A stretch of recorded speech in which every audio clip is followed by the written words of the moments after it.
Okay, hello, good afternoon, and warm welcome to 178th CSH CPR Urban Workshop, which also happens to be the last one in this year.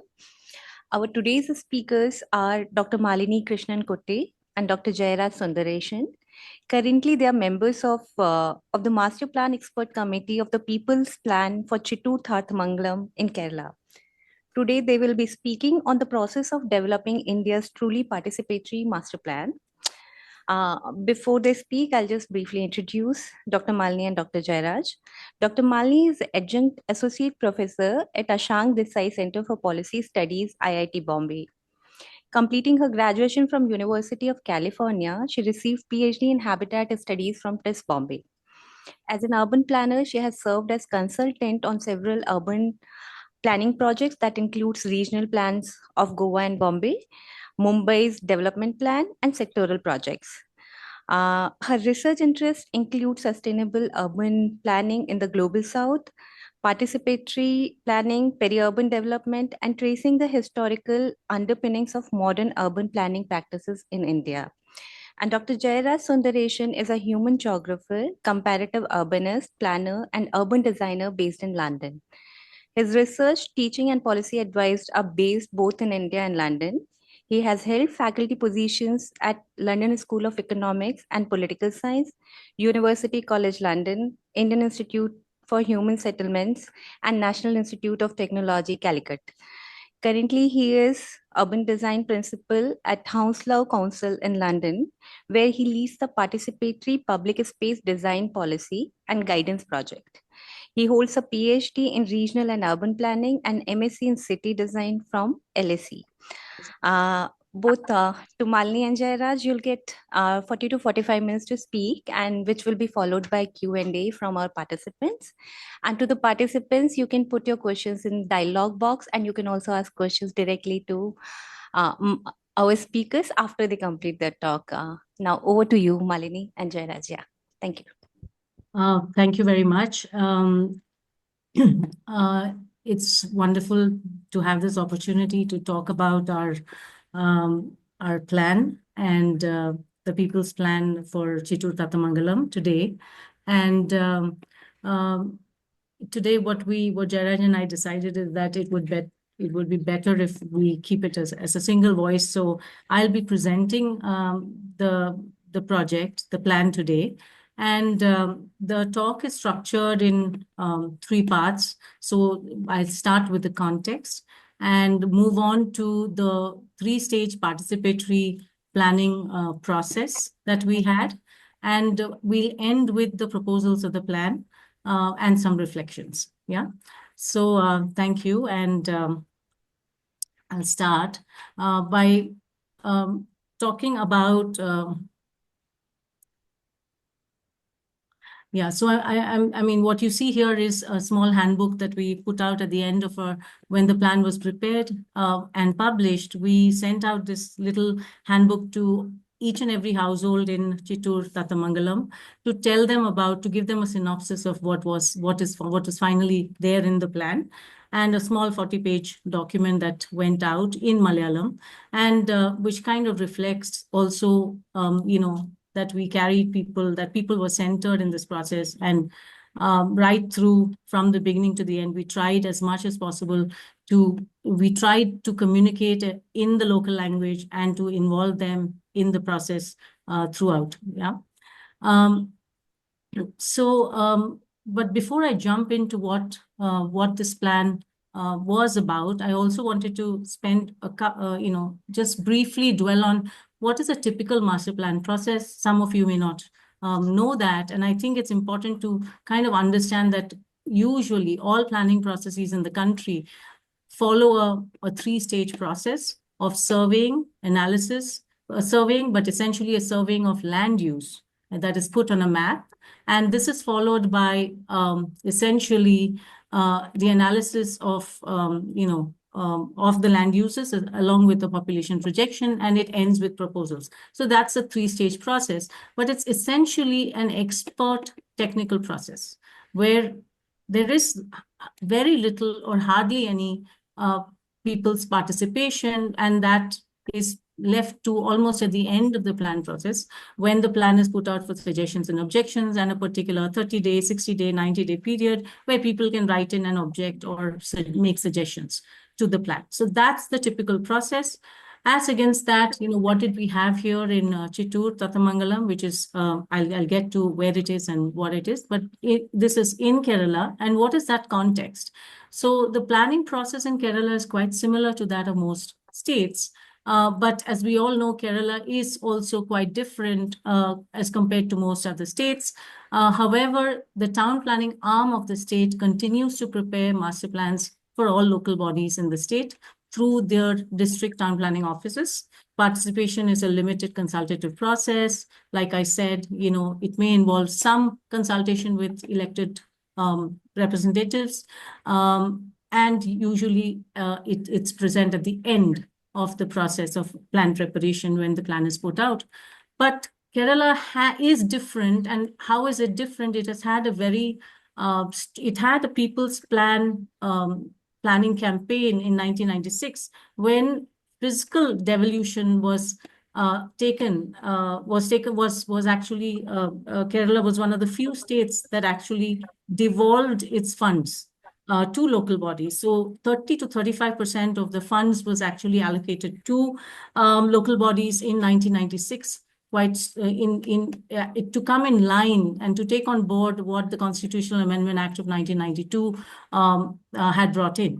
And what was very interesting is, however, while this fiscal devolution has happened, and there is a sense of people's participation, a people's planning campaign, it was called, while that happened since 1996 and this devolution has happened, and there has been a long history in Kerala of this kind of involvement of people in determining how funds should be used, etc. This same kind of involvement does not extend to spatial planning, right? Yet, again, there's one other interesting aspect in Kerala, that the Town and Country Planning Act of 2016 was a model act, was a historic kind of an act that came in, and it was aligned with the 1992 constitutional amendment, the devolution of powers, and it was one of the acts that actually allowed spatial planning to kind of be integrated along with fund devolution, and brought them onto one platform, and actually put down the modus operandi and gave power to the local bodies to draw up their plans. However, unfortunately, as we stand today, this plan was amended in 2021. And in fact, currently, unfortunately, it's in a situation where there is not even a department of town planning in Kerala. It's been subsumed under the local self-government ministry. And so as things stand, things have actually slid back. It's a case of one step forward and many steps back. So that's the context in terms of Kerala. But when we come to Chittur Thathamangalam, what do we see? And where is it located and so on? It's basically located in central Kerala.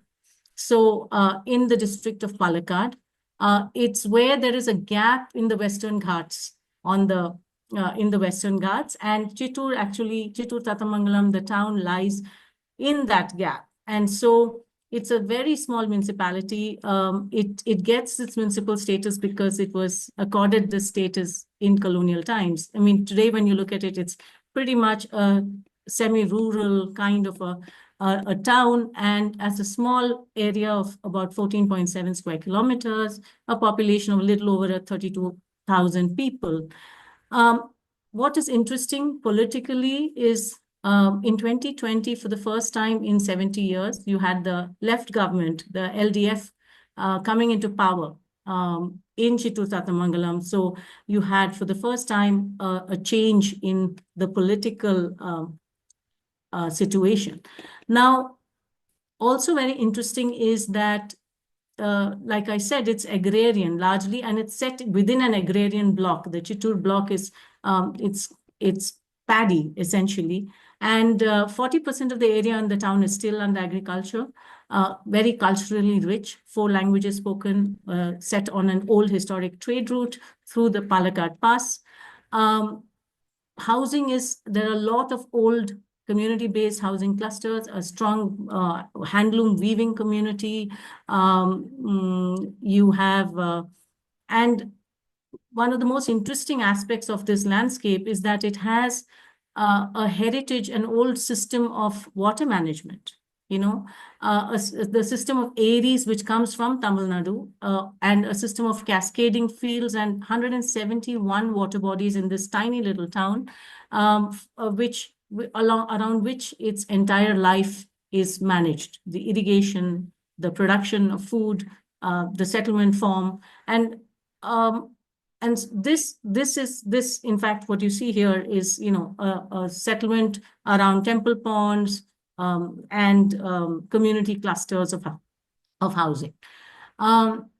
So that kind of, I'm hoping that I've given you a sense of this little town that we worked in over the last 3 years. Now coming to the plan itself, what is interesting is here is a plan, the draft master plan of 2031. Comes into force in 2021. It gets published and for suggestions, objections. And the moment it gets published, because of the Kerala Town Planning Act, the way it is amended, it immediately comes into force when it is opened up for suggestions, objections. So we have this plan, this draft master plan that's drawn up by the Town Planning Department that comes into force on 18th October 2021. And that's when we, both Jairaj and I, actually get drafted into actually get drawn into some discussions with people from the town who are wondering what this is all about. What does this plan mean, etc. Now, Jairaj comes from this town. He's born and raised in this town. And so he's very much a part of that ecosystem. He knows the people there. He knows the place there. I was called in by a friend of a friend, and then I responded with my comments on the plan, and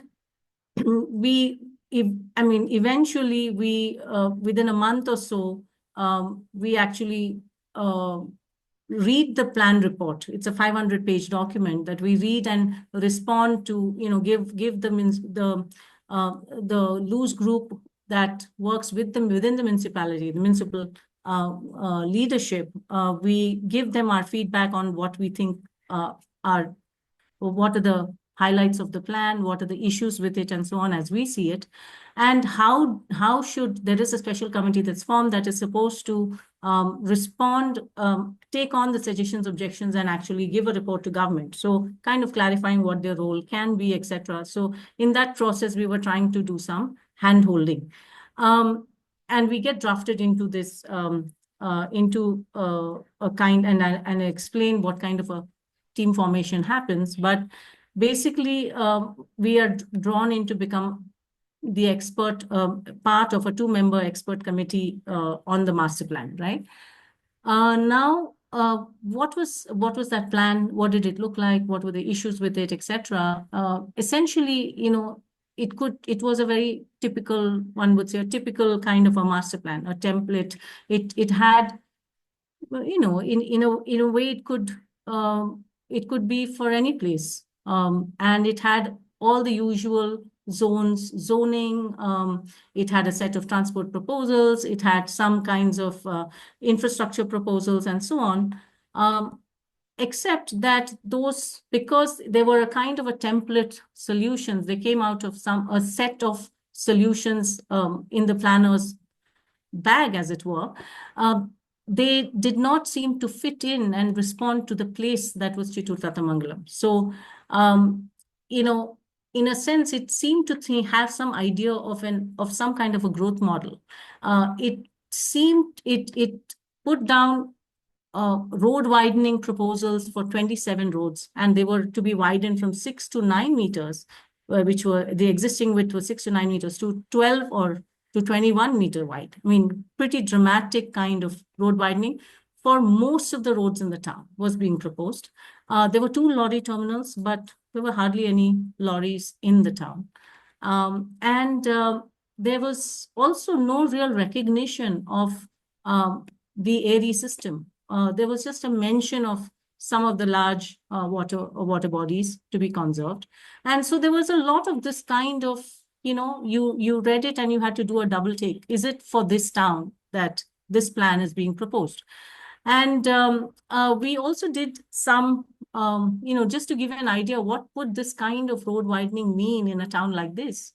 And we did some impact studies later, and I'm giving you some idea that even a short stretch would actually result in 288 shops, like a 1 kilometer stretch, would see this kind of annihilation. Like, you would have to acquire, and all of these shops would disappear. All this residential area would disappear. And this was the same in another stretch where there was a proposed 18-meter widening. So 215, it would have meant a end of the retail economy of the town, in a sense, because this is essentially a one large main street kind of a town. So that, it was this entire master plan that we helped the municipality to prepare was a response to that draft master plan that was prepared by the town planning department. And I think it's important here to say that while the two of us led it as a master plan expert committee, essentially it was a pro bono effort. The municipality had no money, but there was a local collective that was formed, that happened and grew organically under the municipal leadership of the chairwoman, Kavita, and the vice chairman, Shivakumar. We had a core team which included Mr. Sudesh Yerwat and Mr. Niranjan, who were from the town, very familiar with the town, but also live outside. Sudesh lives outside Chittur. He lives in Bangalore. He's an entrepreneur, but very committed to the place that he grew up and is still connected to. And so there was this core team that evolved, and then what is interesting is that the only money that we got, and it was not easy, was to hire one part-time planner based in Palakkad to contribute to the plan, to actually do the drawings and the studies. And so we had one full-time planner, one part-time planner for a year, roughly, and then we had another junior planner who came on for 3.5 months. And this was possible because of funding from the Kerala Institute of Local Administration. And it was not easy to get that money, but it was what made this plan possible, that little funding that came in. But everyone else, and I wanted to say that it's not just us, but there was a whole team of sectoral experts that we drew from our own connections and who are the best in their fields, from across the country. So I've listed them here, 15 of them who actively contributed to the different sectors. We also had local support from local institutions, and you will see that as I talk about the plan. But we also had a very strong design input from two designers who are in the neighboring village, Arun and Sanusha. And you will see how that played a big role in this whole process. Malini, could you give us a quick sense about when you said resources, how much are we talking about? The one that support you got from Kila? That was, it was under 5 lakhs for those two people. Sure, thank you. Yeah. So that's now coming to the 3-stage process. So that's the context. We go ahead and we do this plan. Now, if I talk about the 3-stage process, the first stage, because when we got involved, the first stage was the 2-month suggestion objection period. We had to tell people about the plan. This was their first plan. Neither the councillors nor the people had any idea about what is a plan. So the first stage was dissemination and audit. The second stage was the whole data gathering, understanding the place, the people, understanding that. And then the third was synthesis and proposals. So in each of these stages, of course, we'll see how people were involved.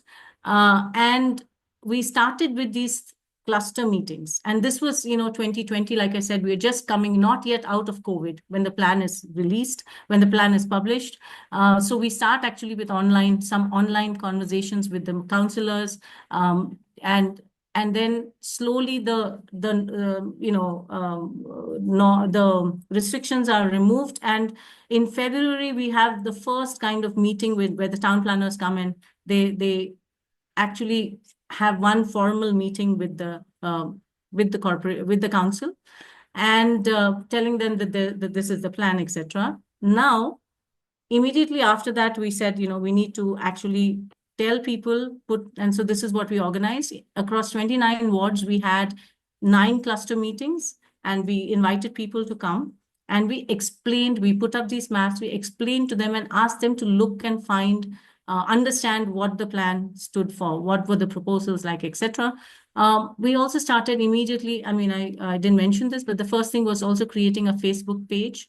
Also, there's a lot of communication that happens in the wards through WhatsApp groups. So a video was made by the vice chairman and on the plan, requesting people to come, attend, participate, put out their comments. So that's like a first step.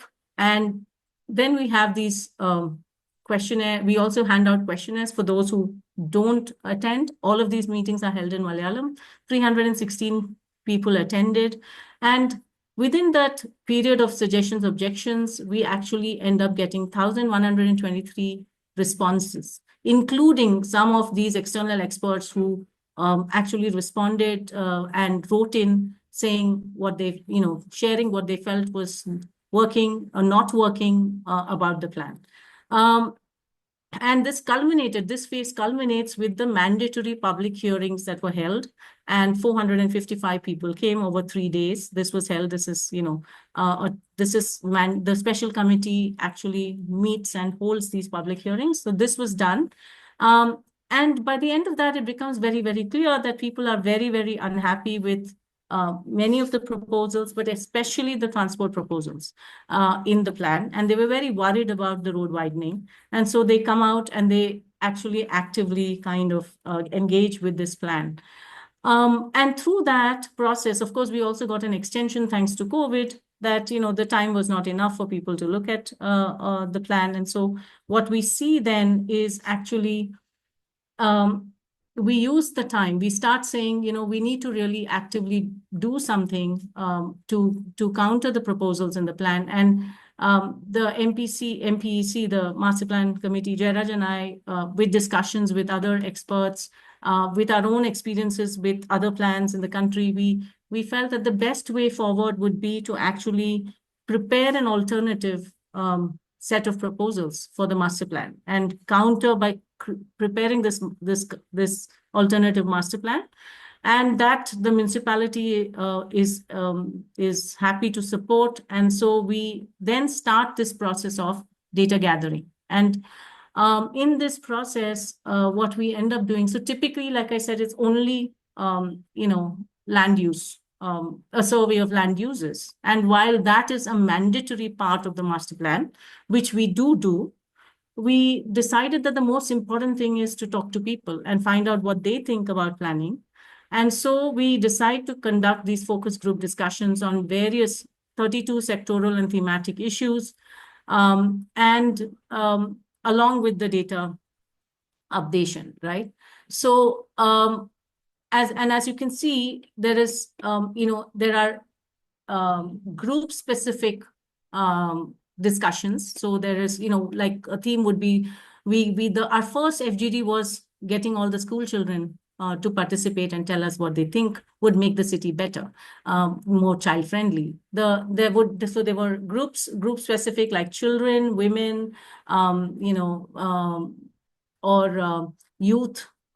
So there were particular groups like that, or there were traders. There was a focus group discussions around the needs and ideas that the traders had. But equally, we had theme-based issues on climate change or transport or sectorally, education, sanitation, crime, And this place had a lot of festivals. So we also had a focus group discussion on festivals or on um, heritage. And it ranged all the way to municipal finance. And we had, so it was kind of really interesting that our design, I mean, we were very, very fortunate to have Arun and Sanusha on board to give us these really incredible public outreach posters. You know, it actually would be distributed a few days before in the WhatsApp groups. And I believe these really also enabled more participation, and it was great to have that. So these are some images from the various discussions we had, and 550 people attended. These were minuted, and they gave us a good overview of the issues and aspirations and possible solutions, what people were thinking. Often, a lot of times, very, very detailed, specific inputs too. And while Jairaj and I on these FGDs, this was coordinated and anchored by our the planners on the ground. And what we found is that, I mean, Jairaj and I would be online and we would listen in and then get a sense of what is going on. We also prepared exhaustive lists of who all should be in, for the municipality to understand who it should invite for different FGDs and what were the kinds of questions. And so all of that, we did a lot of preparatory work. And then, this part of so one thing is getting to understand from people what they wanted, but the other part is also what planners do, which is, like I said, there is a base updation, typically using the census, using transport data, whatever available data. But here we went way beyond that, and you will see that we collected all kinds of data. We also collected data in very interesting ways to give us very localized understanding of the place. So the idea here was that there was already data up to 2012, but things had changed. And so what we were trying to do is update the first 12 chapters of the report, in a sense, update it, bring all the sectoral data up to date. And so we did a lot of what you see here: transport data, cadastral map, public lands, and the physical and social infrastructure was all updated. And also, so you can see, we did all of this. Water supply, stormwater sanitation, solid waste, electricity, etc. But we also did very intensive mapping of the stream networks, drainage networks, the flood line from studies that were previously done. We looked at what other data studies have gone before us.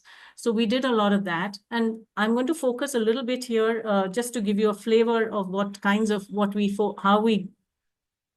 how we looked at the data gathering a little differently. And we'll also give you 2 or 3 examples to show how it helped. So we were very fortunate to get Dr. Richard Scaria, who's a geography professor at the Government College Chittur, so a local institution, and the students there actually helped us map the town. What we did a little differently is that we did not give them categories, standard categories of residential, commercial, etc., etc. So they were supposed to map land use activities using Malayalam, using local terms. And this is this wonderful map that they produced, which we put together. But essentially, I want to show you how typically the categories, you have 7 categories in the existing land use map. This is the draft plan 2031, which just lists things as agricultural, residential, commercial, industrial, public, semi-public. I mean, planners know this, you say it, you can talk, these are the typical categories, right? And here you have additionally wet and dry agriculture, water bodies. Now, when we went around telling people to map, we got something which helped us map land transformations. And I'll show how we could capture a lot more detail of this is just the plantation, what are the different kinds of crops that are grown, etc. So what we found is that, in the local language, you actually have words which capture the different phases of planting, the different types of planting. So there's padam, which is for the paddy fields. You have paddy with coconut, a mixed land use. And you have Tarishibhumi, which is paddy left fallow. Now, what happens is you're able to, by plotting these each of these categories, you can actually understand land transformation, because it is the paddy with coconut is actually a phase between, before a land goes from paddy field to development, to being left fallow. In between is this time when it is left fallow. And in a sense, you begin to understand that these are potentially places that are actually going to start transforming. So we began to get some interesting maps, and this was the final map that we produced. How a big variation on the typical existing land use, and you'll see that we actually introduced some of those. We also wanted to, we could also capture local trees, Nattumarangal, what are the plantations, what are the kinds of plantations, etc. in this map.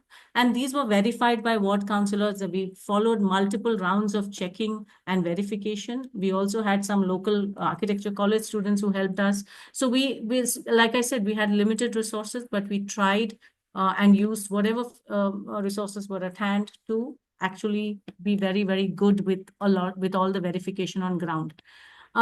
So just like we saw with the land use and the agricultural and plantation typologies, similarly, I just want to give you a flavor of, typically you will have one yellow color which says residential in a plan, but when you look at the reality on the ground, it has older traditional settlement clusters, it has newer fabrics.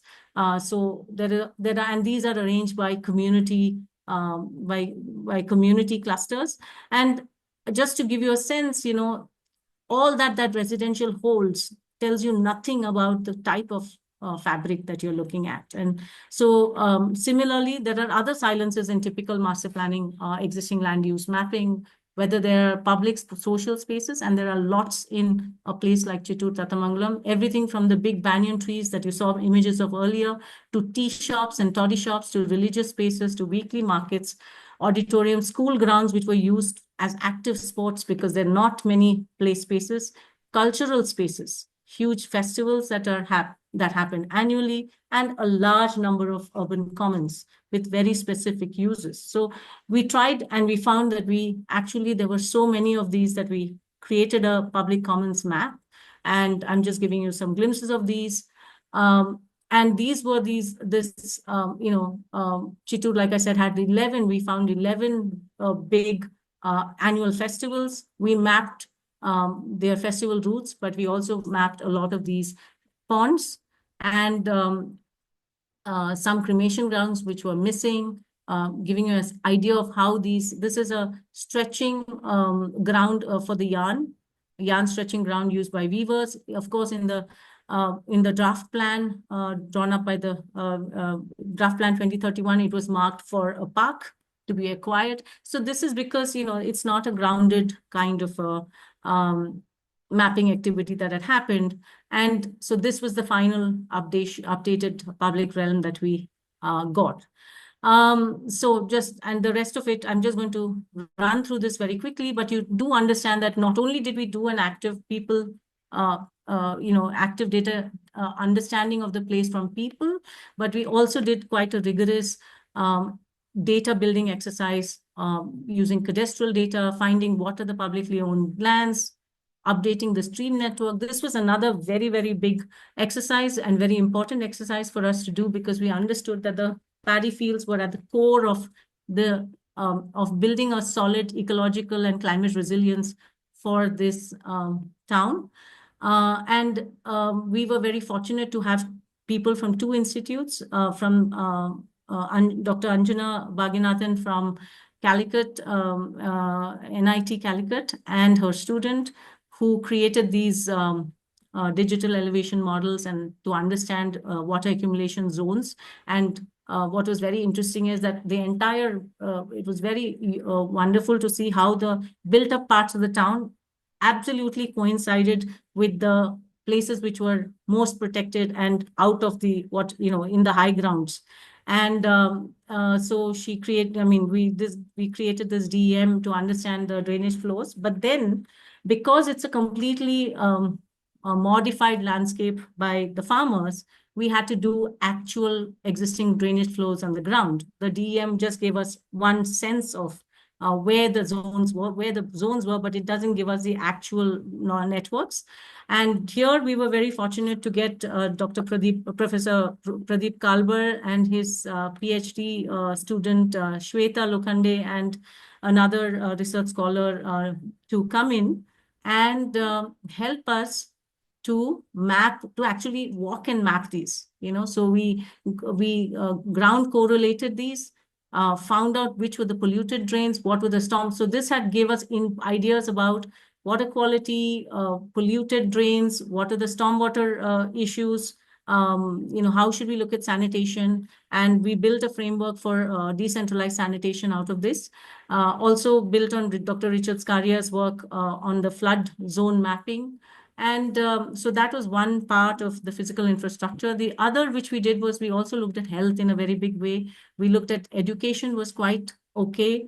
Overall, recreational facilities, housing, and we understood, we mapped the street vendors, we got very good data from the hospital, the district hospital on morbidity patterns. So, it gave us a pretty good sense of the town as a whole. And what was very interesting is that there were a lot of non-communicable, there was a high incidence of non-communicable diseases like diabetes and pressure and also cancer and kidney issues. So it was kind of interesting for us to then see, how should we address these issues? What are the possible reasons for these, etc.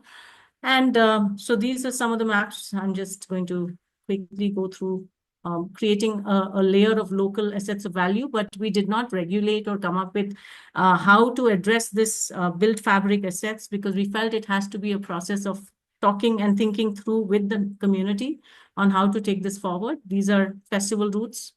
And so having done all that, and this we concluded by about October, before October, by September of 2022, the stage 3, what we did is we synthesized all of this data. So it was 11 months, over 11 months we did this.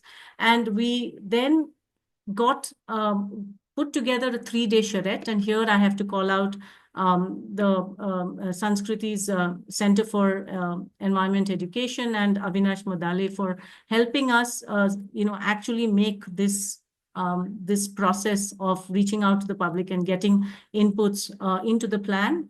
They really helped make this happen. And because they had that experience before in holding these public processes.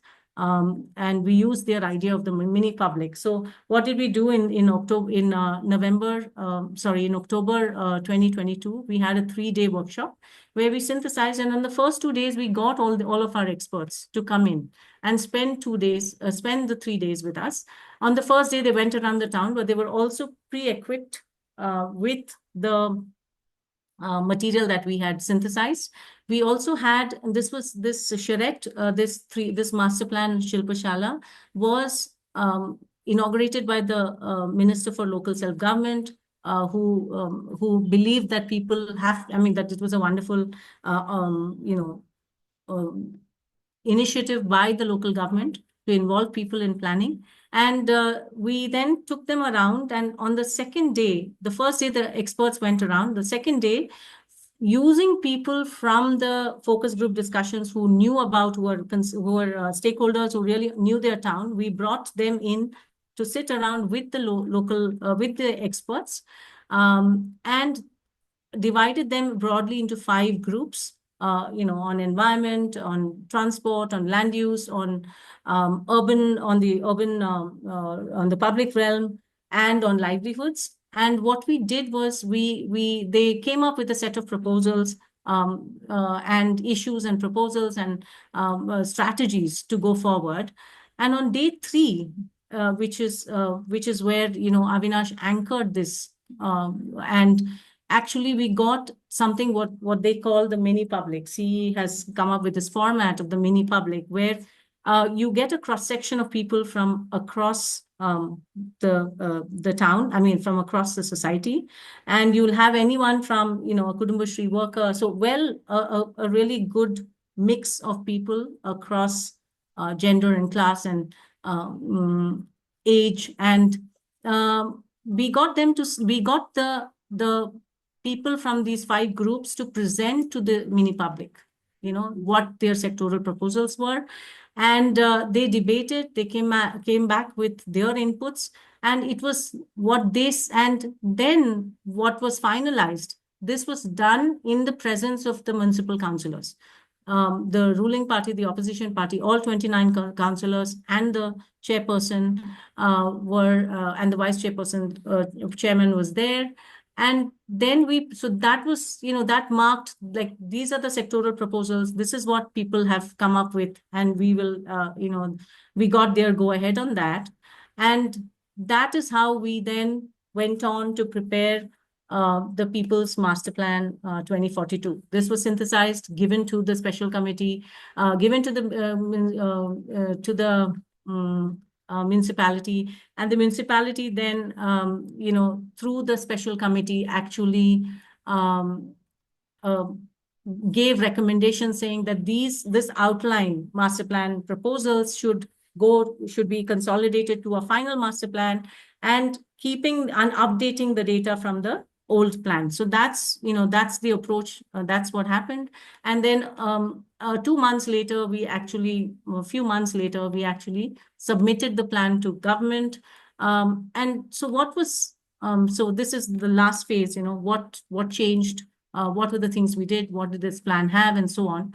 So, of course, one of the big things was we were very, very clear that these large road widening schemes, we did not, the road widening proposals need not be there. So they were removed, except for one bypass, which had already been acquired by the PWD and it was already underway.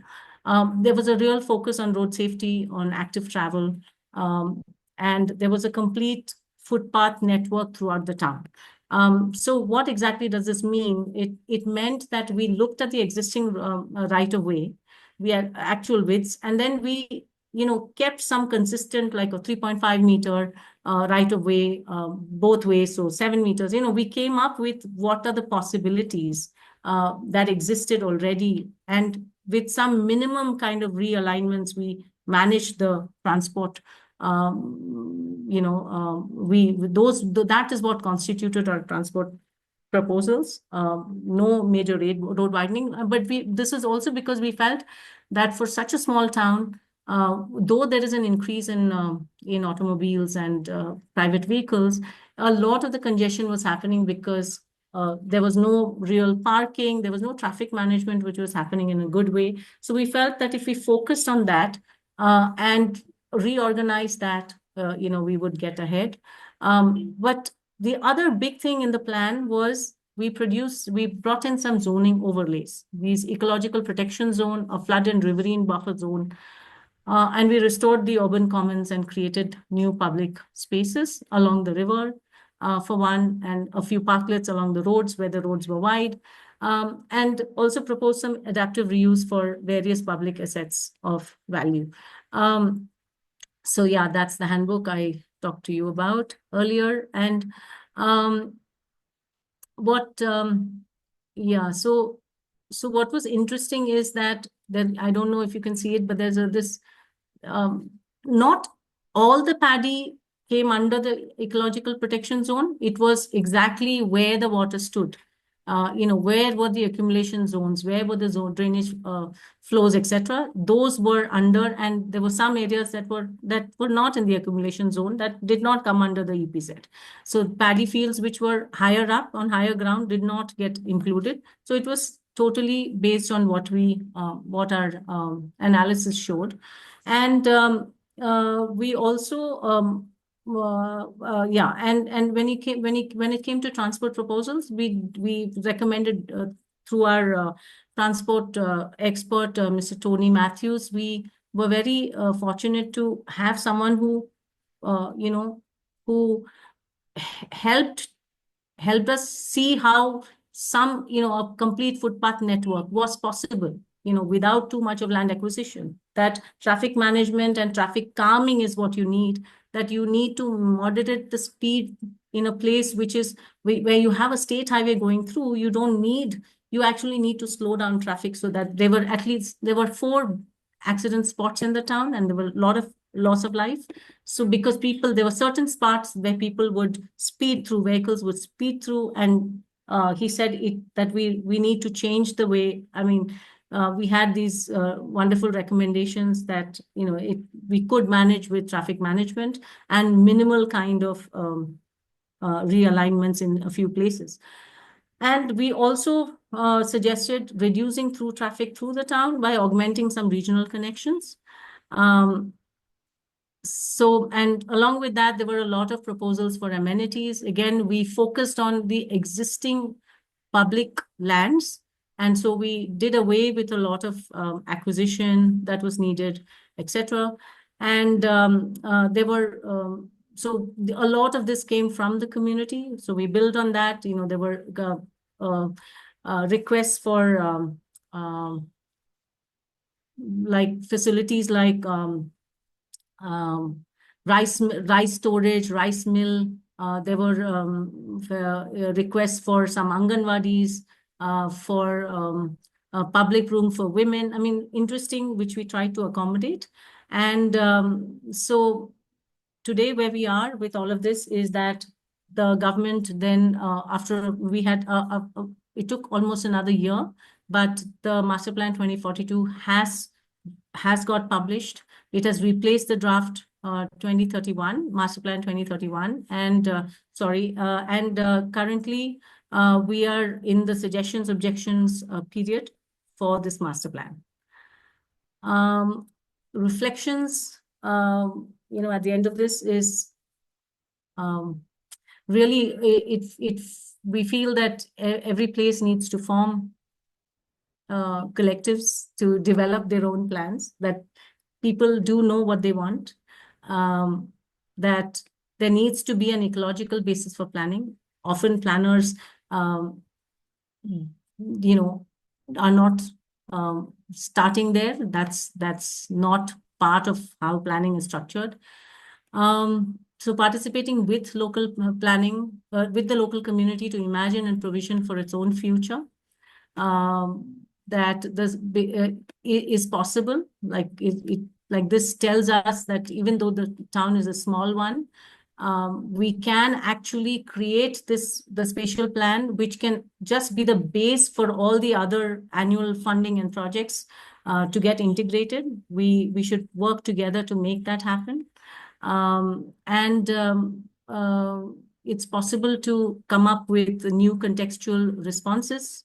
And what we felt is that language, thinking through in the local language was also a very powerful starting point to help people, foreground what they know, their own knowledge and their own lived practices. And and also mapping the everyday uses, that existing land use map that all planners know can actually become a powerful tool to really collect data about the place and a lot of temporal users, marginalized stakeholders and environmental imperators. Thank you. So Jairaj, I'll just invite you to add anything that you would like to say here. Oh, thank you. Thanks, everybody, and thanks, CPR. Can you hear me? Am I audible? Yes. Hello? Am I audible? Yeah, cool, thanks. Yeah, no, thanks, Malini. Thanks, CPR, for inviting us. Thanks, all of you, for being here. I don't have much, but maybe, 1 or 2 quick points. One is that this is a very finely textured process, which kind of continuously navigated huge, thick clouds of resistance and constraints and so on. And so, which also influence the process, and many times we have to make things up as we go. So I hope to, I'm happy to answer. So what we gave is just a big, quick overview from a particular certain perspectives. And the second point is, it's a large collective that was involved. It's not kind of individual. At the collective, the core thing was mutual respect, the core understanding that there's something very important here to be done to address the problem that has happened. And so that kind of kept it going.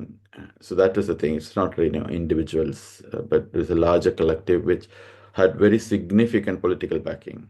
It was really, it was everybody was working within the political process. So that I think is a core one here. Because the draft plan created significant local problems, development freeze. No one could build anything on all the 27 roads, and you can imagine on a place that is only 14 square kilometers, how many square meters of area would that 27 roads widening would involve, and the properties next to it and so on. So no one could do anything.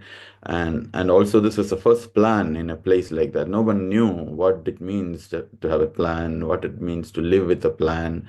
Building regulations, people kind of have understood in the last, maybe few decades. What does it mean to have building regulation on your everyday life, when whatever you're doing to your property and so on, but not a plan, and not a land use plan in that sense, etc. So that created huge anxiety. It was kind of a peaceful place before, and suddenly everybody realized it's not going to be a peaceful place anymore in that sense. The amount of infrastructure construction, road widening, and whatnot might happen, which created very significant anxiety also, and clear reality. If this is going to go ahead, where will it go? So in that sense, to say that, what I meant to say is, every participatory reality happens, as we know, within its own specific context. And this was the context within which it happened. The draft plan, the anxieties, the potential damages to the place, the invisibilities, and the Town Planning Act, and the funds and the money and the collective, and all of this is that context in which this started happening. And as we know in India, for instance, we ourselves have written and spoken about all of this, like many of you too. The methods are give a court case to the High Court. That's one method against the plan itself, and sometimes it's possible to abolish the plan, but then it goes back to the same way of preparing the plan again, another plan. Or you take specific aspects of the plan, as it happened in many cities in India, to the court, and then court might help to abolish it, but all of this goes long number of years and may get nowhere and perhaps get somewhere, but then back to, again, the same process of making something similar. And so here we said, well, this is the story in front of us. Another option is actually do it through the process of planning itself, the Planning Act, the planning language, the planning instruments of drawings, the planning methods of objection suggestion, you see, and so on. So that is one conscious process that the political leaders understood and agreed and agreed to adopt that process, and that I think was the core here. And so the larger reflection from that is that we have the opportunity everywhere in India with certain plans existing. So, everyone can start actually working with plans to prepare alternate plans, and not just India, and all over the world, where there are plans that are not representative of popular interests, of equity issues, and so on. We could take up and actually start preparing through forming collectives and alternate plans. And as we know, the McKinsey plan lived in India probably more than any other plan, or maybe next to the Delhi plan and the Calcutta plan from the 50s and 60s, and any other plan that lived longer is the Mumbai McKinsey plan, permeating itself into all wide range of things. And so plans can live, documents can live as discourses with campaigns. And so one option is to literally, start making local plans, whether sectoral, whether thematic, whether larger master plans, and so on. And we also have to be thankful to the larger collective that we managed to, to bring or to attract all the people voluntarily agreed. And, that it involves political leaders, involves people, it involves community leaders, it involves local people, it involves experts from across the country on various sectors and so on. So it's a unique luck, basically. However, there are options that one can actually take up. Every place has this kind of context around, and yeah, that's that's all I have to say. And we are happy to take conversation.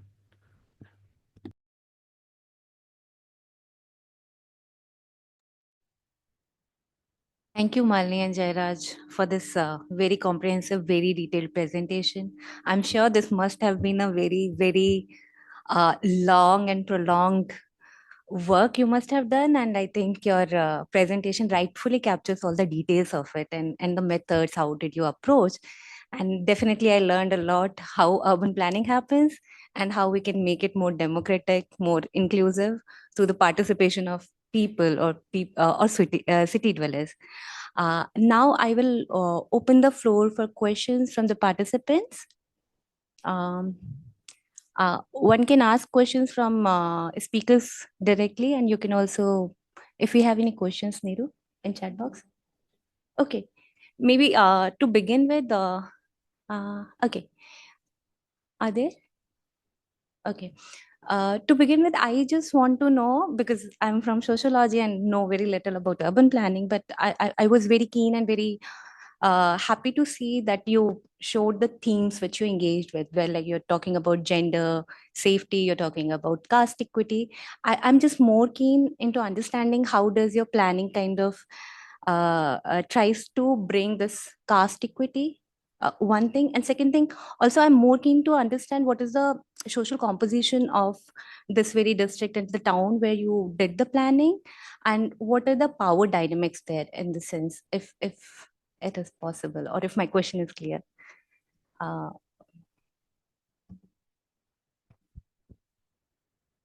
Jairaj? You want me to answer the most difficult question I can?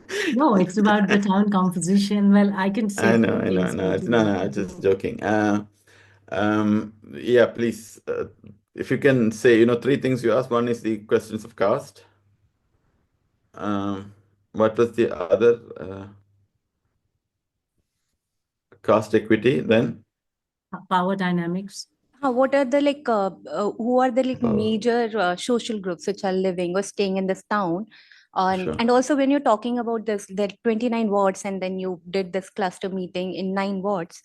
I would be keen to know, like, I would be more interested to know what is the like predominant community residing in these particular wards, because when you're talking about participatory planning, are these who are the people who are predominantly staying in certain wards? So like in Delhi, certain wards are predominantly Dalit wards or predominantly Muslim wards. So if we get a sense of how inclusive these wards in itself were, so that Sure, is my question. So yeah, sure.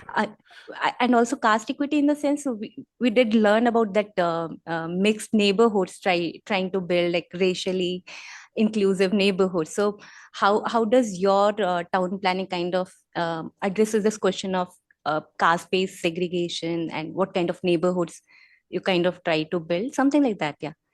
So, So yeah. to begin with, we have to say there is, we're dealing with Kerala, so there is a large amount of state programs very targeted at this question, caste equity questions. Okay, so there is programs to build study rooms with SC/ST population in their houses, giving money. Right, there is programs to build libraries in areas of SC/ST clusters and so on. So our plan process connected with that to just to say, content wise. And it was, one of the things that happens in the planning in India is that, there is central programs, state programs, and then there is a plan. And even, there is other plans, and none of that really has any connection with each other. One brings something, one brings something else, and so on. So here we try to bring that all together in it. But the question of segregation, there is segregation and there is not segregation. That both statements are true in that sense to say there is a small place, 14 square kilometers. You would see a SC/ST population in almost all wards, but you will also see the so-called colonies, which is a bad word, where people have been, where there's social housing built by government, public housing, and where they're living. And most of that are Dalit areas. But there are also Dalit dominated wards. And what was damaging from the previous plan is if you do an analysis of the draft plan from Dalit perspective, from SC/ST perspective, you would actually see how significant the damages are. From, for example, agriculture workers. Okay. While quite a large number of agriculture workers in non-SC/ST castes have moved on to other employment, quite a large number of SC/ST workers are in agriculture. So one of the things that came out of our consultation is that the preservation of agricultural land, 17% out of population works are in agriculture, right, in the labor market. So, preservation of that becomes significant move in literally addressing employment security for people from the SC/ST community, housing questions, the library project, the community areas. So the plan policy proposal proposes community libraries within these colony clusters. There is state government programs on funding for arts and music, which we incorporated into it. For instance, a large number of SC/ST communities are really producers of art and music. And they are part of, they're very creative entrepreneurs in that sense. They're singers, they're artists, and so on, which are, it's not fine art. You see what I mean? It's actually craft work. It is music for festivals and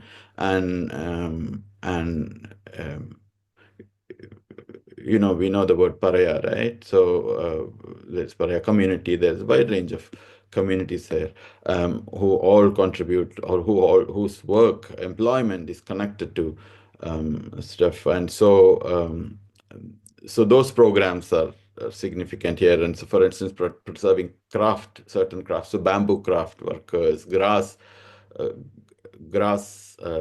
craft workers, using the large grass. So these are all connected to that question. So content-wise, there is many ways in which it touches there in that question, and I'll come to answering a question the process-wise. Process-wise, we asked, who's the dominant community of people who are there. I think I'll answer it from the particular perspective of the SC/ST question that you asked. One of the failures of the process is literally to take so to begin with, it's not 9 wards, actually it's 9 clusters. So all wards are represented in that 9 clusters. So let that be just making it clear. But however, one of the failures is that we expected we had local community leaders and local community members, etc., extending and trying to bring in people onto these focus group meetings, right? And one of the failures of that was that we thought they could, people from the SC/ST community would come in large numbers, but that did not happen.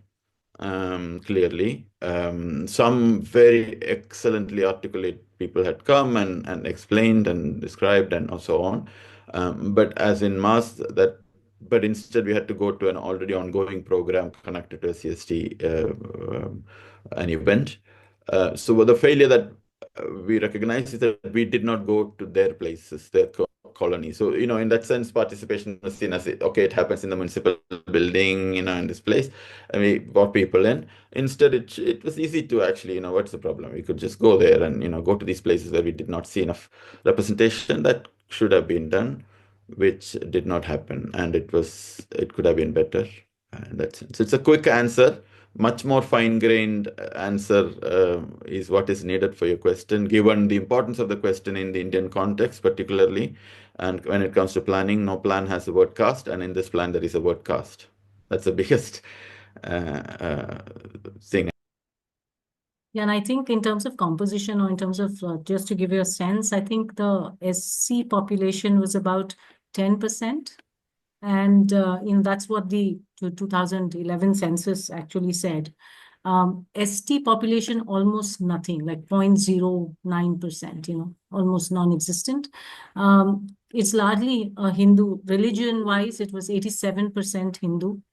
And I think 2% Christian, and the remaining Muslim. So 10% Muslim, So just to give you a sense of that?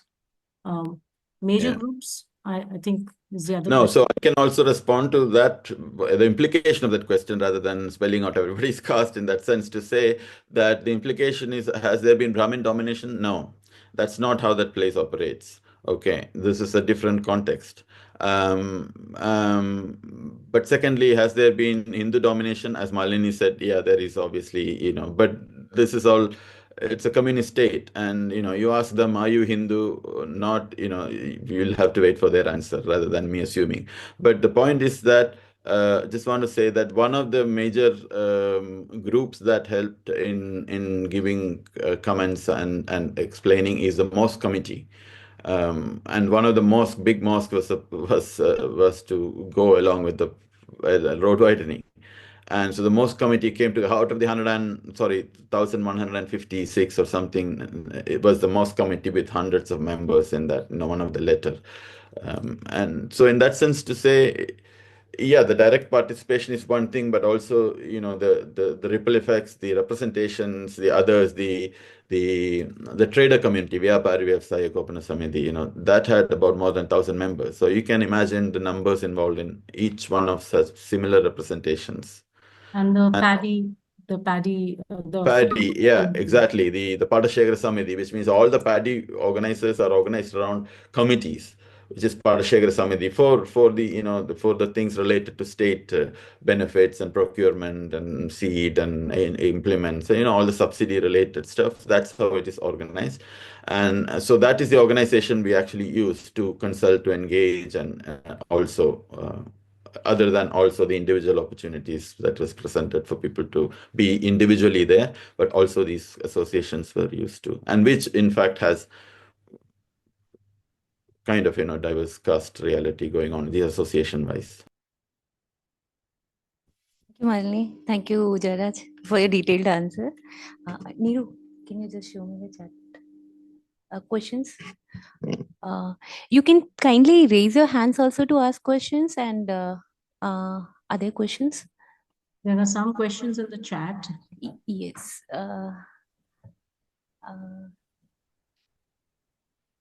So should we try answering those? Yes. Do you want me to read it out, Malini, or?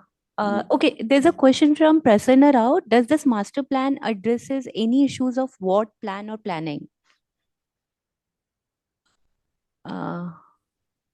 That's not very clear. Okay. What does it mean when you call ward plan or planning? Like a detailed local area plan? Like, is that what you mean, Prasanna? Can you ask your question? Like, it's not very clear. Yeah. What do you mean by that? Yeah, I was thinking because I think the ward level plannings were very much important in Kerala local planning. So being a city municipality, I think ward level becomes a kind of a administration boundary. So hence, I've just wanted to check whether the master plan addresses any issues at the ward level plan. I can address that. Go ahead. Yeah, thanks, Prasanna. Hi, Prasanna. Hi. So there are two answers to that. One answer is from the participatory story going on in India, our participatory model bill that is hanging out there, which has this ward thing, which in many ways I think is very big city oriented thinking. And so what comes in that level. The big question, how do you tame the beast? And okay, let's start from the ward level or the electoral booth level or things like that. I mean, most urban areas in the country are not like kind of beasts, right? Or most settlements are not that, if you operate in this manner. But in our case in particular. But then the second part of it is, yes, the Kerala ward level thing. So we should distinguish the two. One is the Kerala planning, the People's Plan program was an economic planning program, particularly investment planning program of devolution of funds. It was first experiment, started ward level, and it actually continues today in the 5-year planning model. Kerala is probably the only state in the country after abolition of the planning commission, etc., still continuing 5-year plans. I don't know if any other states, I can't remember, but Kerala still continue that model, particularly this government. So there are still ward level meetings, ward level priorities identified, ward level reports made and all collectivized at larger taluk, block, district level, and so on, and it goes on to the state government as 5-year plan proposal. You see, this happens continually, but they are about specific projects like this road or that culvert or this etc. They're capital investment projects. It's about money, right? Getting for the project, and not all of it might get approved, and some of it might get approved, but that's still going on. Now, in this case, what's were brought together in the master plans were brought together. And so what we need here more than ward level is actually issue-based action plans, which brings wards together. The issue here are not ward-based thinking. You see, one of the bigger problem in planning, I think, because it came along with at one level, it came along with the local government formation in the West, and another level, it came along with the colonial story in the South, the global South.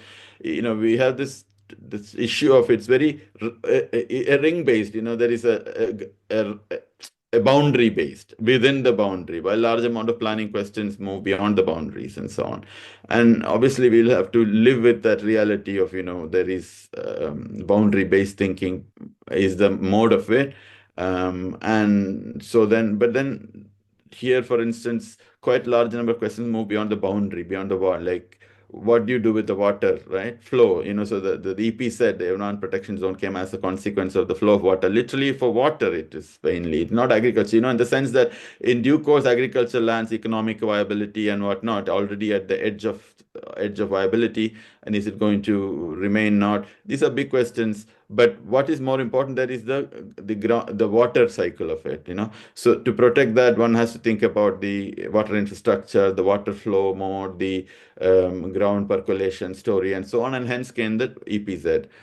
Similarly with the ponds and water bodies. Similarly with the questions of road and so on, footpath. The large number of questions are beyond ward.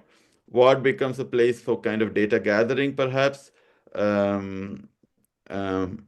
So we did use here word, obviously, we had meeting with ward councillors, corrected each, as we showed you, ward-based documentation. So there's no ward-based plan, but the next one, so directly answer, the next one is action plan, which is a bigger challenge, from master plan to action plan to DPRs. Now it's at the DPR level that the ward will come alive again in terms of its funding mode. It could apply for the 5-year plan. Sorry. Yeah, Raj, maybe on that, in continuation with what you just said, the next question is, usually enforcement of the master plan is weak. So how do we strengthen implementation? So like here, I think, one thing which I want to say is that this is a perennial problem that, you always have plans with no funds attached. And so that really is at the core of why we do not have master plans. And we, in our plan, I think the mode is to actually find which programs with national, state schemes there are through which you can garner funds to implement the plan. But what we are finding as a big bottleneck is actually there is no money to even prepare that DPR, to have that unit to think and prepare that document through which you can access the plan. So, this is the real challenge, the bottleneck, or you do not have the capacity at the local level to prepare that DPR. So that is the first bottleneck. And then, of course, if you can access the funds to implement the plan, if there are projects, which typically what you need is you need a plan, and then you need a set of projects and a prioritization of those projects, and then achieve them with a funding stream attached. Here, we don't have that funding stream, and this is common to all plans across the country. So it is a real problem, Surya. Just to add to that, this is a bigger issue in the sense, who is the thinker here, isn't it? Like all the money for thinking and making policies and so on goes to agencies and not local governments in that sense to say. So here, for instance, one small example, we thought it's actually revolutionary to have walkable places, and so big problem, because, increasing accident rates, increasing car after COVID, vehicles after COVID is increasing. There is significant accident hotspots and parking issue and whatnot. And then, the logical solution is road widening, isn't it? In that sense, to say linear logical solution. And that's why we have all these road widening going on. But here, we said, walking is important. there is people are falling. Fall is getting higher and higher. My own mother fell because not able to walk, and there's no place to walk peacefully. So how do you bring in a pedestal? So we said, oh, well, can we do this main road, walkable footpaths on the side and so on? And then, okay, then for which you have to do a total station survey to begin with, and which costs what? 1.5 lakhs, we got a quote. It's no 1.5 lakhs. There's no 1.5 lakhs. Imagine that, right? To do a total station survey and then develop actually a pedestrian path. And then once that happens, then that DPR then goes somewhere and you can get money for it. But there is no money for thinking.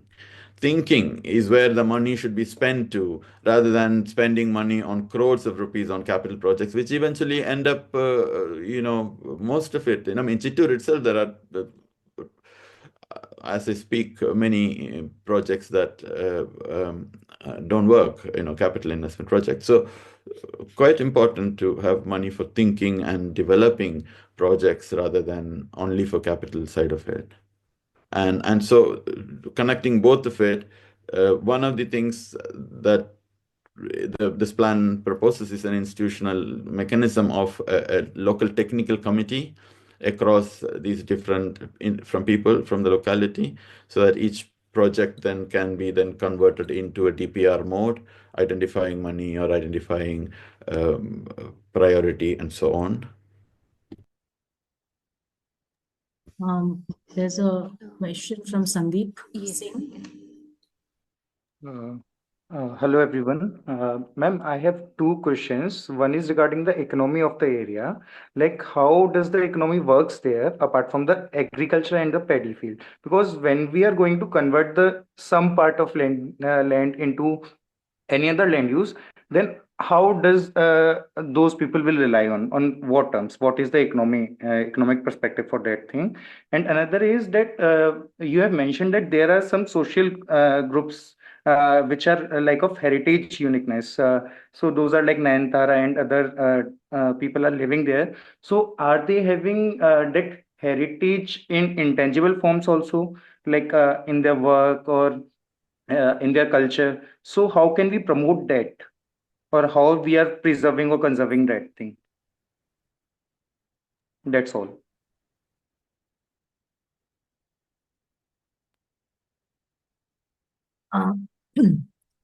Jairaj?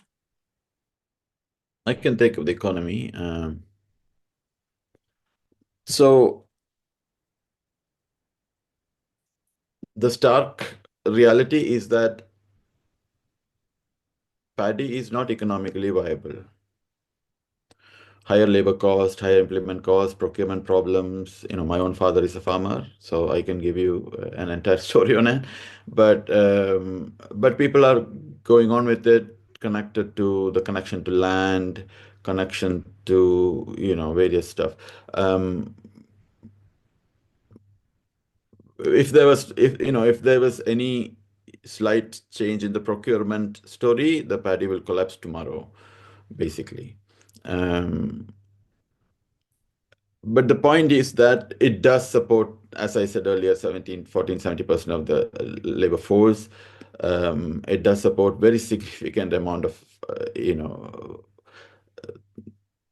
parallel questions like, water and so on, water flow, etc.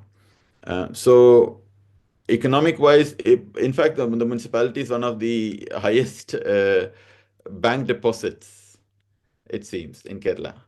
I don't know how that happened, but the point is that the economy is much diverse. People working elsewhere in the country, outside, a lot of government employees, and local entrepreneurship. As I said, Vyapari Vyavasai has more than 1,000 members in that. So trading, etc. So it's much diverse. It's not agriculture as the main depend, but however, there is agricultural land for a lot of people. They keep it going out of their own money, out of funding it, not making profit, etc. So the question of agriculture land is a very significant question, not from the perspective of economy of agriculture necessarily, which is a much, much bigger question. A local plan can't handle it in that sense. But what is important is, the trouble when we separate these sectorally, economics of it, different from the sociology of it, different from the environmental questions of it, is that we get different questions in front of us and we start addressing different ones differently. And this is where the issue is. And that's where a spatial plan can hope to not separate them, but see the connections. And so the way we model the DEM and the elevation models and the local documentation of water bodies and the irrigation canals and so on and so forth, which came up with a network of water flows, which I call drainage ecology, really. So that the protection of that, what is right now proposed, is to address the 6 months of rain in Kerala, to make sure that the whole settlement don't get flooded, that there is water flow, there is groundwater percolation, and so on. So I know your answer is on economy, but my answer is on ecology there, and which is an economic aspect of that ecological implications of transforming settlements.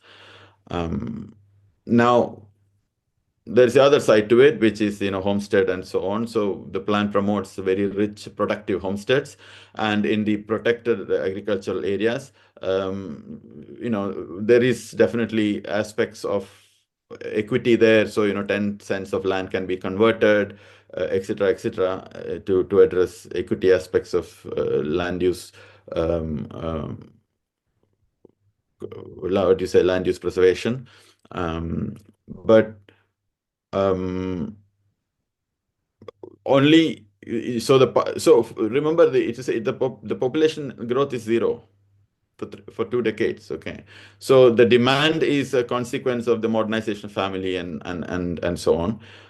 So there is enough land which is not within the DEM, which is not central to the drainage ecology of the region, is allowed to be converted to housing or whatever, mixed land use, I think, isn't it, Malini, that we use there? Yeah, Or it's housing. allowed anything. Yeah. But even the DEM model, we know that it will have the question of, a lot of people are not very happy about it, but a lot of people really wanted it. You see, it is not something that technical planners just came up with as an idea to protect ecology, which is, it's a big issue in terms of there is no compensation. In the West, they came up with these green belt preservation, etc., by actually buying development rights from people. Money was given to people. So, once the money was given and when the land is on the open market, then you are buying an agricultural land knowing that it is actually an agricultural land that is protected. And then you may be speculating. So it's a choice for you.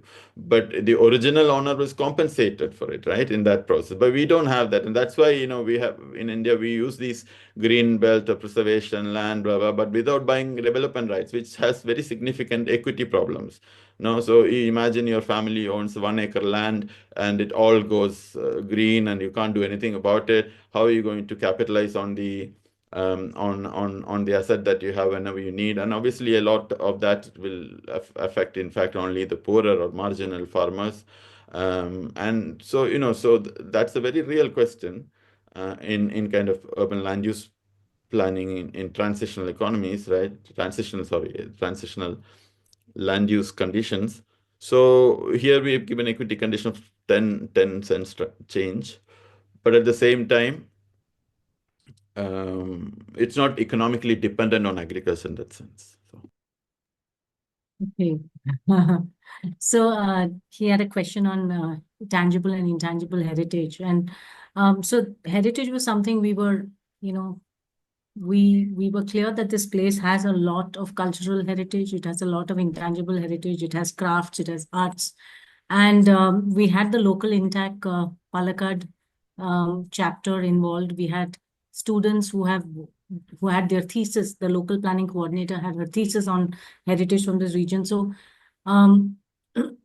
what we did is what we were trying to do, especially through the Shilpashala also, we got people who have helped initiate transformations to be involved in that workshop. So we had a couple of people. One is Lakshmi Menon, who's an entrepreneur, who's done wonders for crafts and various, things, uses design to revive a product or a place or enable a community, etc. So we had invited her. We had also invited May Jacob from Agro Nature to come.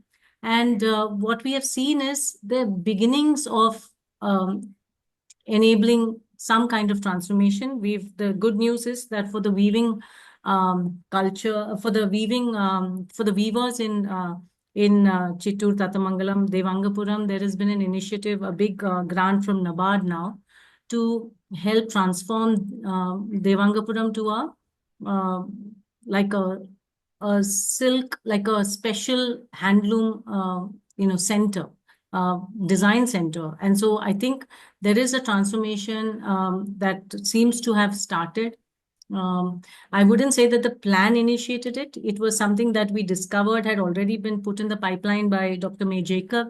And we are fortunate that it has come through at a time. And some of those, like the physical upgradation of the handloom center, which is dilapidated now, can happen with those funds. So that's something very real. But in terms of the intangible, so what we're hoping is people like Arun of Intac, they were talking about tourist circuits. There is money in tourism. There are many possibilities. We had also reached out to another initiative called Dharani and Jisni from South Kerala to see what is possible with this place. I think there is a lot possible. And even Lakshmi was saying that, there is a lot here that can actually, it just needs the right kind of initiative that doesn't, that's not an invasive kind of, we need a very sensitive kind of approach. And we were even thinking of just a tourist calendar around the festival circuit, that there are grass reed crafts people, that art is dying, we were thinking that grass mats, there are multiple things that can be revived.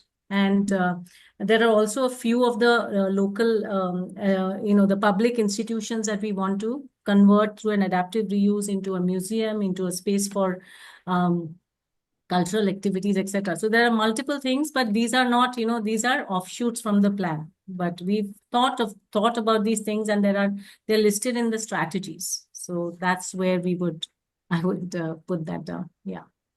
But I want to add one more very quick answer to the earlier question on the land and economy and agriculture, is that, there is the preservation of it does not prevent doing other cultivation rather than, the way the EP said that we propose different from the Paddy and Wetland Act, which is already in Kerala, which has been a big conversation with the state departments, is why you need this, not that, etc., is because the Paddy and Wetland Act is focused around the question of real estate change of the land and preserving paddy as a wetland. Okay. So that is with the viability of paddy and so on, it would eventually, in some sense, the sustainability of that act is in question. So it does not address, then obviously once it starts changing, then the wetland problem, it's not wetland, it's a drainage ecology problem begins. So here there are many enterprising farmers who think about new ways of using their land rather than the procurement method of cultivating paddy or the traditional method of cultivating paddy and going through the institutional procurement route to make the revenue, etc. There are people who are doing different cash crops, people who are beginning to think about using land differently, for tourism purpose, for instance, or fish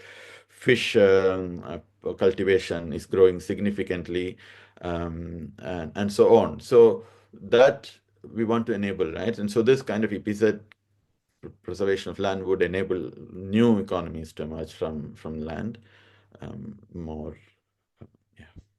There's a question from Sanskriti. Should I read out, or Sanskriti, do you want to ask? Malini, you can read them all. There are 4. Okay. Okay.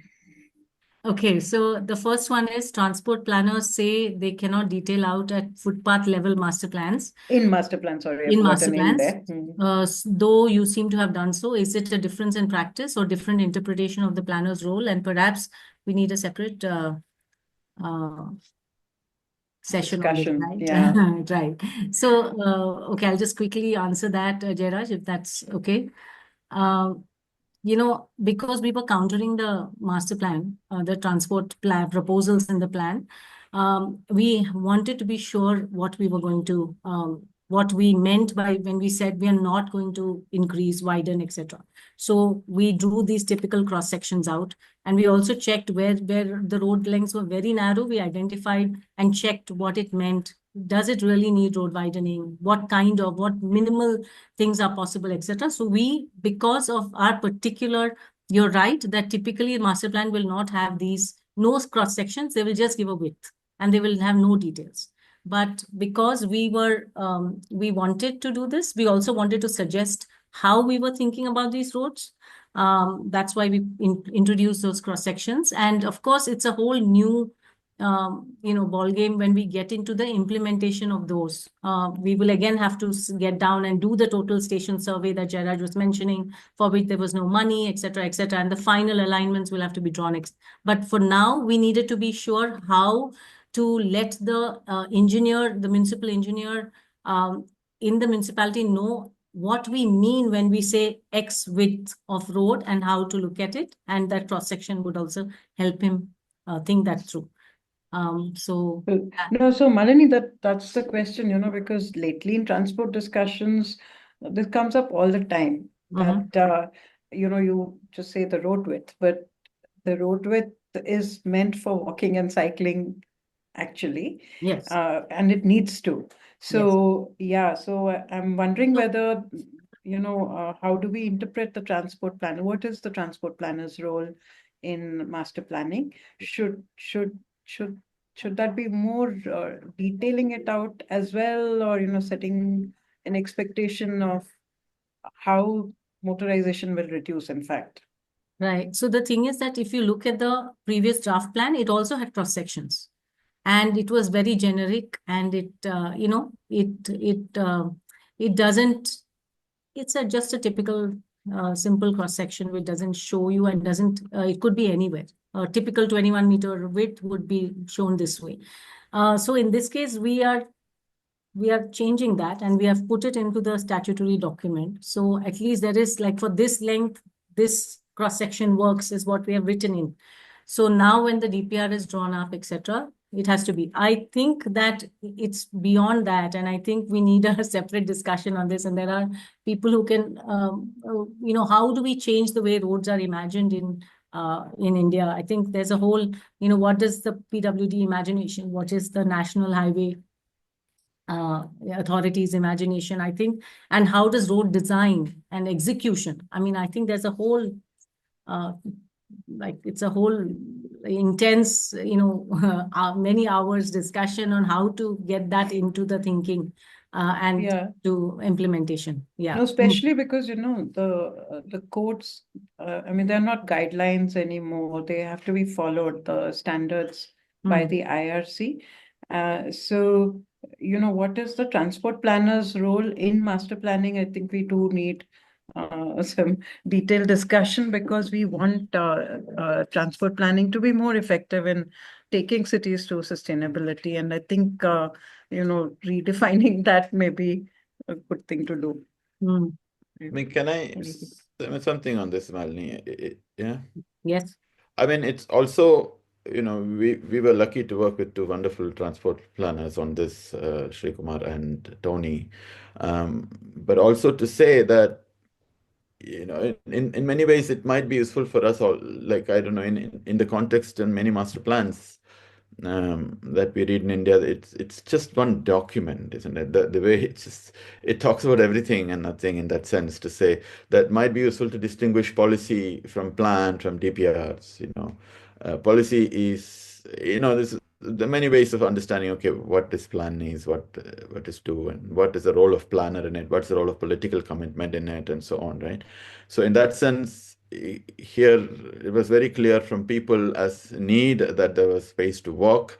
The political group committed to, that's very important. And then it comes into the policies, a commitment to make the place walk. Now, how do you make the place walkable? How do you bring cycle back in? I live there only on my cycle, like many of my friends, and it's difficult to live there only on cycle right now. So how do you bring cycle back in? How do you bring implications of that on health back in? How do you have active life and so on back in, as to then it's a political commitment. And then comes the transport planner. And this was very interesting when Tony and Sri Kumar and all came there to help us to look around. And then they came up with, okay, what is the total traffic volume? What is the total, all of that. And we even tried to do a traffic survey, and then realized it's probably not required for it with people, with NSS volunteers. But then realized not required, and Tony developed a method of that commitment. Okay, walking, cycling, where you need to, widening, where are the traffic. So what I meant to say is that there is a policy distinction from a plan distinction from a DPR would be a better way to deal with that traffic transport planners thing. Oh, we can't do pedestrian level at a master plan. But that should have first, there's a commitment to make. Secondly, okay, then how do you do this? Okay, let's do the a total station survey and decide whether there is space on both sides or on one side, etc., which becomes the question that we also answered in many ways, that what is the role of a technical planning in this kind of a participatory process necessarily, and then convert that into projects, because that's a method through which funding happens, implementation happen, etc. in us. I mean, am I making sense? Rather than, okay, there is a transport planner's discourse whether road is for transport or people, environment and trees and whatnot, which is a larger discourse, surely. But without political commitment, that's just a discourse. No, true, but the planning process is a political process finally, and I think it becomes the time where you decide that, yeah, we have well, in this case, a national urban transport policy. We have to reduce our carbon footprint. We have to improve access and road safety. These are our goals. This is the planning goal for transportation, and how can we get this?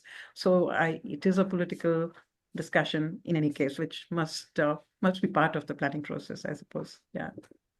Anyway, so yeah, I think we should have more discussion around transport planning. But the next one was really that, following this experience, Malini was saying that in Kerala, at least the master planning process is a bit moribund at the moment. But have there been discussions following this experience about, how master planning can or should be improved at the state level? Nothing so far. Okay. And yeah, then really, I mean, I think, larger sorry, just question, to add, Sanskrit there is a urban policy going on in Kerala. There's urban policy going on in Kerala now.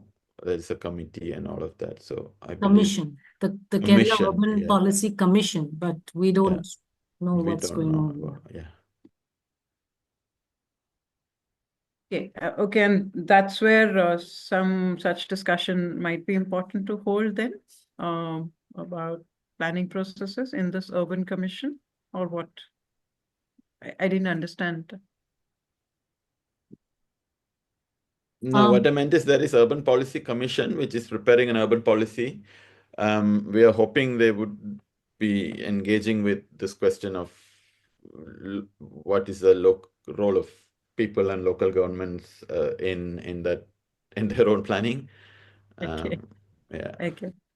And so yeah, basically this presentation also then leads to what's the larger lesson and what could be done. In the sense, there's a lot of creativity that you brought in, a lot of thinking and empathy that you brought in. And so, if we wanted to see more such plans happening, is it that something needs to change in the institutions and, the law and the general practice as it is? Practice, of course, but does anything need to change in the institutions and laws? Or is it that, it is already possible for all plans to be done with great empathy and creativity and participation? Is this something that precludes it, or it can be done, and more master planning processes or more master planners can just do it? What is the... Well, I don't know what Jairaj would say, but for me, the thing is that we worked within the planning framework of the law and did this. So And the other thing which I noticed even in the Mumbai DP, you had the act, and suddenly there was a three-stage participatory process that was brought into the TOR. So what is stated there is a minimum. You can change it and put in as many as, this is what, when I was talking to Mr. Phatak, he had written the TOR for that, for the consultants, for the development plan for Mumbai. And he had introduced this three-stage participation, he wrote that into the TOR. And so I think, it is, it's clearly, I don't think the laws have, they actually, it's already the role of the local bodies in Maharashtra. It's already the same thing in Kerala. I think it's possible what we showed, but except that participation is not something that planners know how to, that is not something that's been instituted or thought about in their process. So something needs to change within the practice.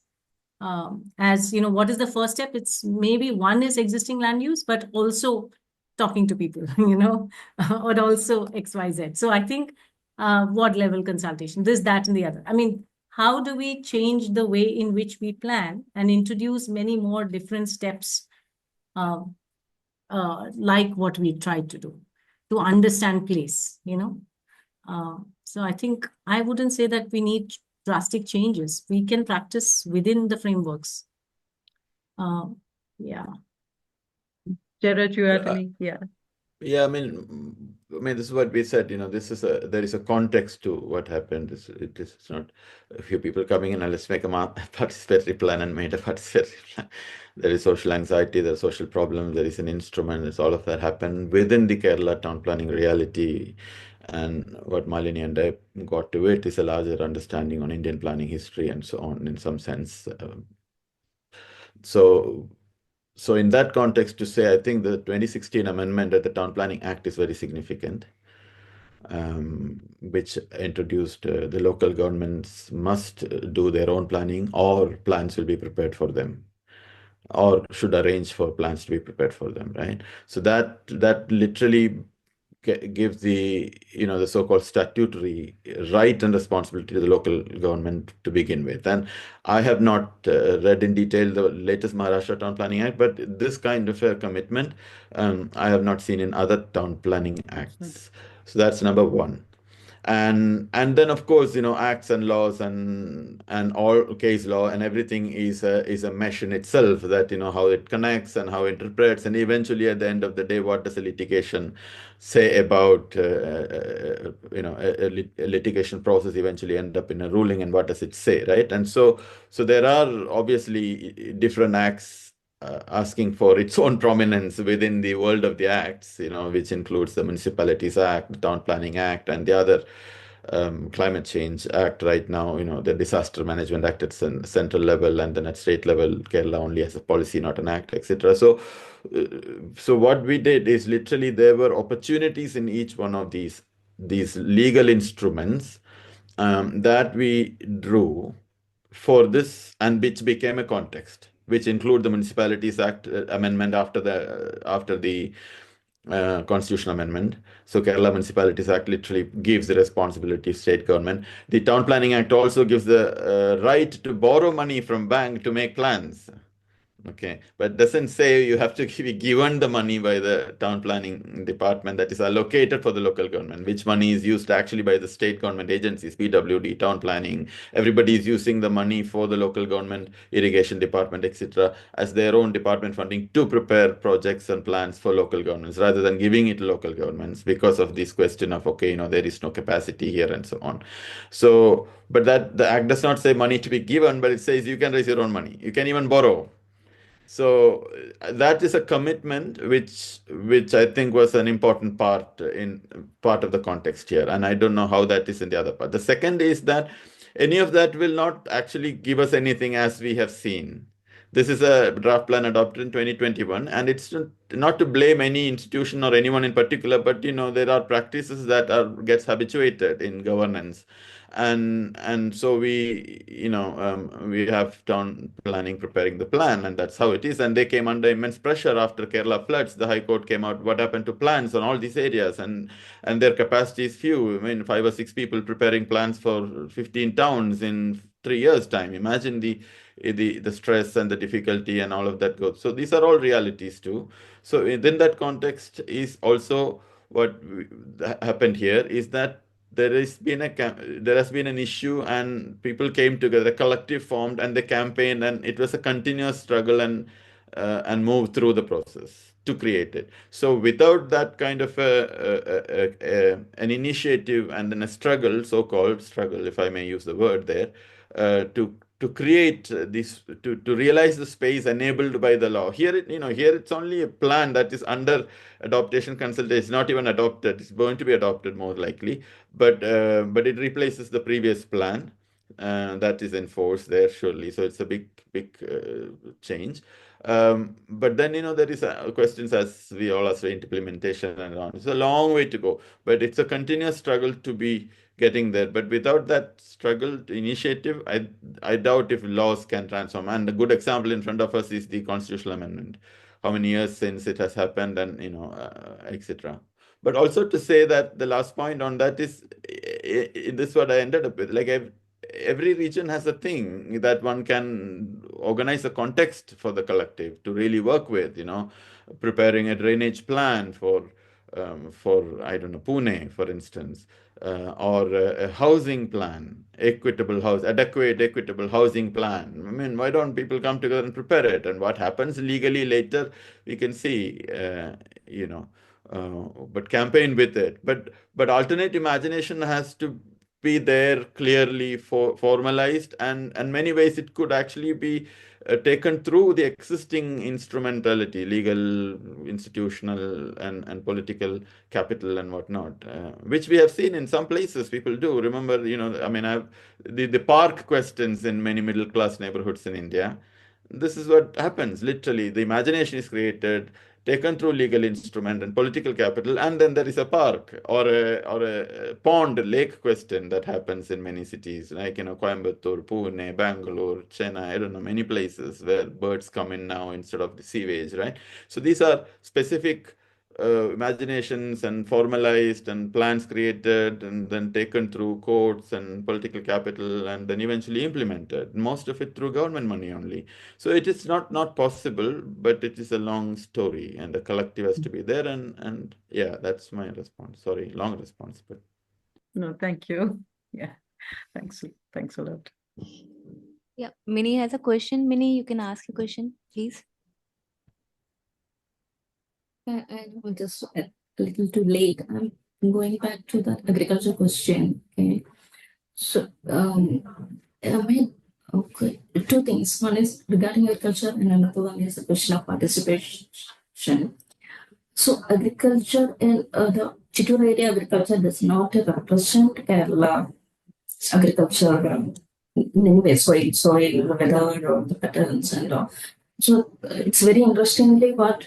So it is a rice-based, mostly rice-based like agricultural livelihood. And another thing is that at the same time, that was the area which kick-started the technology-based, capital-based, precision farming sort of thing. So I really wanted to know how the aspiration, from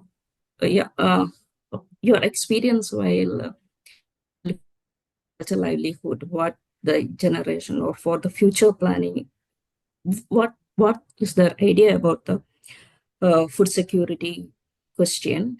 And another question is about gender. Very recently I heard from Bina Agarwal's presentation that in Kerala, actually Kerala tops the list for land ownership for women, 27%, where the national average is only 11%. So how much is it translating into decision making? One is the land ownership, because it's ultimately it's about land use change, and another, from the participatory point of view, how the gender in balance, trying to gender optimizing this gender balance in local administration. It's reflected in that your master plan preparation. Thank you. Can't see Malini there, so maybe I can take up, try to reflect on it. Food security and agriculture. Yeah, so I mean the plan document does talk about food security in a much wider sense. The housing pattern here is not apartments. The housing pattern is homestead with a yard and so on, and people cultivate various things, as you know, in Kerala, various kinds of fruits, herbs, leaves, and so on. Quite, it used to be that quite a lot of the food comes from one's own yard, but that has reduced obviously over the years, but there is a significant role, and the plan promotes that very significantly, and the protection of the drainage ecological zone and the percolation in soil. So there is regulations in the plan for what can you do with your house yard. You can't just cement it 100%. So there are regulations on that. So in a way to improve and manage this question of food security at a local level. When it comes to industrial agriculture, which is paddy fields and all of that, rice in particular, paddy is not economically, or paddy, okay, let me put it this way, paddy is becoming economically unviable day by day by day by day. There are very, very significant multiple trajectories of that problem. It can't be described in the short talk like this. But the core question is that there are other forms of food production taking some places there by entrepreneur farmers, like, as I said, fish cultivation. And first of all, Kerala doesn't produce its own rice. Kerala imports major part of its rice. It has significantly reduced. And so there is, so coming back to the local question, there is plantains, there is coconut, there is multi-crop, there is vegetables, there is fish now coming up in an industrial manner slowly, and there is promotion from Kerala government that many are picking up those schemes to implement fish farms. So food in a diverse sense is very heart of this plan. And the water is the other part, the groundwater, retention of the groundwater, which happens through the EPZ zoning.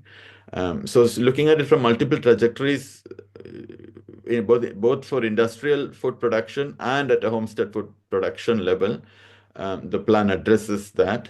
Even though the question of viability, economic viability of paddy is, so the land use strategy engages with the potential problem that could be caused by the economic unviability of paddy as it is today. Yet it enables alternate forms of using soil and water percolation to cultivate various things, including fish to coconut to plantain to whatnot. If one needs, and you can also leave it blank, or you can make it as there is option to create, which many people do now, tree planting, teak plantation. So it gives you money after long years. These are much significantly important questions at the level of land use in Kerala altogether. The questions of paddy and what happens to agriculture fields and what would be the new economy that would come out of it. Is it going to be real estate, housing, and the consequence of flooding? Or you can't leave agriculture fields fallow for more than 3 months because it'll start growing crazy, and then you will have a tropical rainforest wildlife before even you know it, from pigs to snakes to tigers. So it is a land that requires continuous servicing of some kind. And people are really struggling with that a lot, including in Chittur. So the way this attempts to address that, I can say is modest, but it does. I don't know, did I answer any of those questions that you asked? And then the second question was gender and land ownership. We did not document gender land ownership here, but we had a focus group on gender. The questions that came up from that was a lot to do with security, education, public spaces and gender, and so on, right, Malini? And with the governance, yes, the head of the municipality is a woman. She's chairwoman, Kavita. Yeah, and the youth and aspirations part, I think there is a lot. I mean, even the Padashekara Samiti people were not sure about the next generation. That question is there. You know, people are looking for other kinds of work. And I think Jairaj has adequately said that farming does not seem to be something that the next generation, you know, I think how it will all turn out, how will they continue is a big question, actually. So, yeah. I think there a lot of the livelihood questions for the next generation were also about what other kinds of jobs in tertiary sector and things. The youth were more concerned about non-traditional kind of job opportunities. At least in the FGDs, that's what was very obvious. And from that perspective, one of the core questions that we engage with, and policy-wise, there's lots of commitment. Necessarily, how do you do in land use plan-wise, is difficult without you know, finance commitments and project commitments, etc., which is to do with how do you deal with this aspiration of youth, in the sense that, you know, migration, as we all know, Kerala is a place where people go out of. And which is also a significant concern locally, that, you know, people want to go out, not here. And so in what ways do you make possible economies that are attractive for the new gen, which is viable for the new gen, so there is, in the plan, it does commit quite a lot of, you know, from the municipality side. How exactly one does it, you know, all world over, you look at how economies are made in through spatial planning. It's very complicated. It's not anymore the old Soviet model, isn't it? So it's very complicated. You know, to attract capital, you have to attract somebody, you have to attract job centers, you have to support ongoing enterprise. So young people connected to craft, the plan supports that. There is a new funding that we came to know recently by NABARD on the creative cluster, particularly the weaving cluster, and so on. And someone asked the question earlier connected to, you know, Dalit community, connected to there is a music village funding from the state government that is coming up there, that is connected to the plan, and the municipalities going ahead to make that a reality, etc. So it's multi-sectoral rather than, you know, this is a big issue when you look at a place like this, which was significantly dependent on agriculture in a maybe 25 or 30 years time, 30 years before or 40 years before, agriculture was a very significant. So one kind of sectoral economy, and then slowly there's multiple sectors coming up in the economy and job and so on. And then how do you enable that transition? What is the role of state and planning in that process? Is very, very complex process. And in this plan kind of addresses these in this kind of manner. I mean, maybe modest manner, we would say, right, Malini? Yeah, I mean, yes.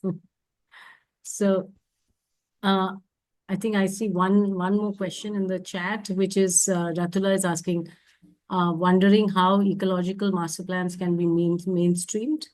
And did the translation of land uses, how did that work out from the vernacular to the technical and back?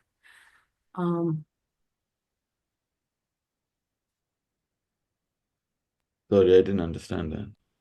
So she said one thing I think is about just the simple terms, you know, how did the translation of land uses, like we use the language to record certain land uses, and how did that translation work? I think it was very clear that we had to use certain set things for the town planning, you know, the way in which town plans are read. We stuck to, in the final plans, we stuck to the existing terms, but it helped us in the analysis a lot. So also reservation, Malini, like Pallu Paramba. Yeah. Like if you look at, yeah. In understanding so I'm saying, but in our also in the open spaces, in the commons, in the parks and recreation, we use their bigger categories, but we included the urban commons under that, and we listed what those were. So that's how we integrated them. But it's a significant question that we all learned in that process is, how the entire planning was fully constituted within the content of a particular language, a culture of language, literally speaking, right? So, because it's not just language, it's coming. So, good example is the open spaces documented by the previous plan and categorized for parks. That is all you need to create communal tension in that place, literally that project. Because these are commons used for a very long time for local temple or the local community for the yarn weaving and so on. So documenting it in those particular names enabled to then how do you translate that into the plan language? The closest is open space, but protected open space. Then we use the urban commons, and I know if someone going to challenge the word urban common in the code saying this is not the category that enabled in the Town Planning Act, we will have difficulty, which has happened in many parts of India. I can give you examples from Bangalore and other places where categories that are used to protect things have been challenged based on the argument that's not in the Town Planning Act, and so had to be abolished at Supreme Court level and so on. So, there are issues there, but which in fact tells us the need for documenting, particularly, as Malini said, the slices of agriculture. What does agriculture mean? So local people look at a land, they know, okay, this is the word for it, this is the word for it, but they are not all agricultural land in the same sense. The different kinds of cultivation, different water realities with those ones. Some are wetlands, some are not, some are wetlands but not cultivated, some are not wetlands but cultivated, etc., etc. And that enables in bringing it into reservation, or what kind of thing can be done on the proposals in a much shaded manner, if that's the word that can be used. So yeah, this is the question at the heart of land use planning currently. I think the vernacular question, both in terms of content and the form of the language one uses. Especially in our country, especially in countries like ours, right?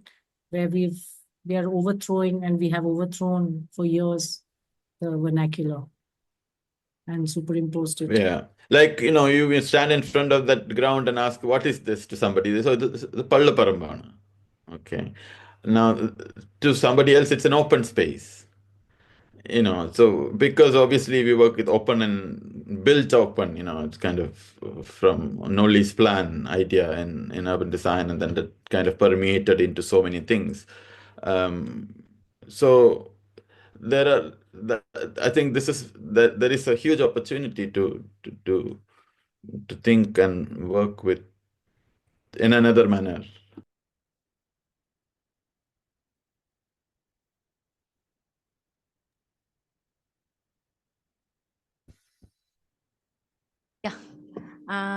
As we don't have any more questions and our time is just about to end. So once again, I would like to thank both Malini and Jairaj for this fascinating and engaging talk and discussion on your work.